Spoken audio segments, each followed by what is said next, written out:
I couldn't believe that the boy in front of me had the exact same symptoms as I did. Could it be that he was also in the late stages of lung cancer, worried for his safety? I picked him up and rushed toward the hospital, but just as I stepped out to get some hot water, a group of monks suddenly walked in. Only then did I realize they had been drugging the boy all along because they were giving him adult-level medication. It caused him to develop these terrifying symptoms when I came back into the room. Jack suddenly slapped me across the face. He shouted at me, asking why I had picked up the boy, and run off. I thought I had done something terribly wrong. But at that moment, a doctor walked in holding an x-ray. I froze in shock. Because the boy's x-ray looked exactly the same as mine, the doctor once told me. That my lung cancer was somehow repairing itself. But back then, I was already at stage 4 in disbelief. I took the x-ray and examined it closely, but accidentally tore off a corner of the film. That torn corner stuck deeply in my mind. Later, I secretly listened in on their conversation outside the room. What I never expected was that the way they described the boy's condition was identical to my own illness. That was when I finally understood. I had been completely deceived soon after. I discovered a hidden room inside the hospital.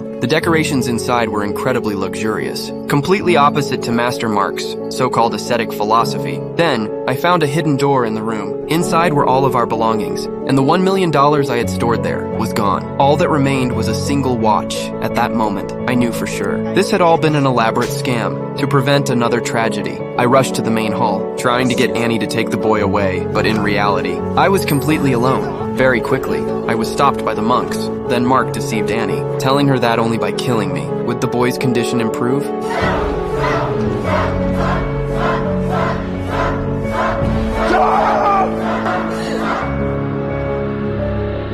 Under his coercion, Annie chose to take her own life. I stood there in disbelief, watching everything unfold. Then Mark stabbed me with a dagger and sealed both Annie and me inside coffins. They planned to bury me alive. Luckily, they didn't bury us very deep, and I managed to crawl out of the coffin alive.